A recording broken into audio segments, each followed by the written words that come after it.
কিন্তু সেই 72-এর সংবিধান থেকে বাংলাদেশে শুরু হয়েছিল। এবং সবচেয়ে ইম্পর্টেন্ট, এই সংবিধান হচ্ছে মুজিববাদী আদর্শ দ্বারা রচিত হয়েছিল মাননীয় স্পিকার। 71-এর আদর্শ কিন্তু চার নীতি ছিল না মাননীয় স্পিকার। 71-এর আদর্শ ছিল সাম্য, মানবিক মর্যাদা, সামাজিক ন্যায় বিচার। 72-এর সংবিধান এসে বলা হলো জাতীয়তাবাদ, বাঙালি জাতীয়তাবাদ, ধর্মনিরপেক্ষত্ব, গণতন্ত্র এবং সমাজতন্ত্র, এবং এটার বিরুদ্ধে বিদ্রোহ করেছিলেন মেজর জিয়াউর রহমান। মাননীয় স্পিকার, আজকে বিএনপি তার ফান্ডামেন্টাল জায়গা থেকে সরে যাচ্ছে। মাননীয় স্পিকার, শুধু জামাত ইসলাম 72-এর বিরোধিতা করেছে বলে কি বিএনপি এখন আওয়ামী লীগের পজিশনে চলে গিয়েছে? আমাদের জানা নেই। মাননীয় স্পিকার, 72-এর সংবিধানের বিরোধিতা করেছেন বদরুদ্দিন উমর, 72-এর সংবিধানের বিরোধিতা করেছেন মাওলানা ভাসানী, 72-এর সংবিধানের বিরোধিতা করেছেন কমরেড মুজাফফর আহমেদ, 72-এর সংবিধানের বিরোধিতা শত শত মুক্তিযোদ্ধারা করেছেন। মাননীয় স্পিকার, ফলে এই 72-এর সংবিধানকে বাতিল করার একটা সুযোগ আমাদের এসেছিল 1975 সালের সিপাহী জনতার বিপ্লবের মধ্য দিয়ে। জিয়াউর রহমানের এটা একটা ঐতিহাসিক ভুল বলবো মাননীয় স্পিকার, তার প্রতি সম্মান রেখে, যে আমরা সেই সময় সেই অপরচুনিটি মিস করেছি। আমরা একটা গণপরিষদ দিয়ে নতুন সংবিধান করতে পারি না, এবং এই অপরচুনিটি আমরা এই 2400 মিস করেছি এবং এখনো করতে যাচ্ছি। মাননীয় স্পিকার, মাননীয় স্পিকার, 5ই আগস্টের পরে যখন সংস্কারের আলোচনা আসলো, বৈষম্য বিরোধী ছাত্র আন্দোলন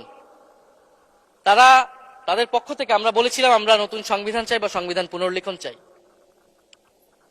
বিএনপি বলেছিল তারা নির্বাচনের মাধ্যমে ক্ষমতায় যেতে চায়। ফলে 5ই আগস্টের পর থেকে রাস্তা দুটি আলাদা হয়ে গেছিল। মাননীয় স্পিকার, তখন আমরা একটা মধ্যপন্থায় আসলাম যে আমরা সংস্কারে আসি। সেই জায়গা থেকে সংস্কার কমিশন ঐক্যমত, সেখানে আলোচনা হলো। এখন সাংবিধানিক সংস্কার পরিষদ করার কথা গণভোটে বলা হলো। এখন বিএনপি সেই জায়গা থেকে সরে গিয়েছে।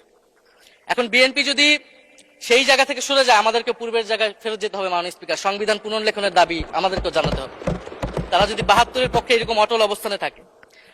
জুলাই সনদ নিয়ে অনেক কথা হয়েছে। মাননীয় স্পিকার, জুলাই সনদ, জাতীয় জুলাই সনদ, আমরা যেদিন স্বাক্ষর হয়েছিল, আমরা জাতীয় নাগরিক পার্টি সেদিন স্বাক্ষর অনুষ্ঠানে যাইনি। মাননীয় স্পিকার, এবং পরবর্তীতে আমরা স্বাক্ষর করেছি বলা যায় না, আমরা সেখানে আমাদের কমেন্টটা দিয়ে এসেছিলাম। মাননীয় স্পিকার, জুলাই জাতীয় সনদ, জুলাই গণ অভ্যুত্থানের পরবর্তীতে এত কষ্টের যে ফসলটাকে, সেইটাকে মাননীয় স্পিকার নোট অফ ডিসেন্ট দিয়ে সেটাকে কলুষিত করে ফেলা হয়েছে।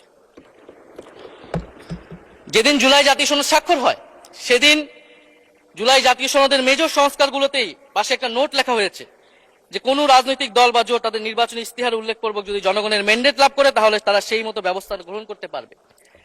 তাহলে যেই দল নির্বাচনে জয়ী হবে, তারা তাদের ইস্তেহার অনুযায়ী সবকিছু করবে। মাননীয় স্পিকার, এটার জন্য ঐক্যমতের কোনো প্রয়োজন হয় না। আপনি যদি নির্বাচনে জিতে আপনার ইস্তেহার মতোই সবকিছু করবেন, তাহলে আপনার সাথে আমার কিসের ঐক্যমত, কিসের আলোচনা? এবং সেই নোটগুলো কিভাবে লেখানো হয়েছে, কিভাবে বল প্রয়োগ করে, শক্তি প্রয়োগ করে ঐক্যমত কমিশনকে চাপ দিয়ে লেখানো হয়েছে, মাননীয় স্পিকার, এটা ঐক্যমত কমিশনের আমি মনে করি এখন বলার সুযোগ হয়ে এসেছে, সময় এসেছে। ফলে জুলাই জাতীয় সনদ কে আমরা একসেপ্ট সেই সময় করতে পারি নাই। এবং মাননীয় স্বরাষ্ট্রমন্ত্রীর ভাষাকে ধার করে আমি বলতে চাই যে জুলাই জাতীয় সনদ এক অন্তহীন প্রতারণার দলিলে পরিণত করেছে মাননীয় স্পিকার বিএনপি এটাকে।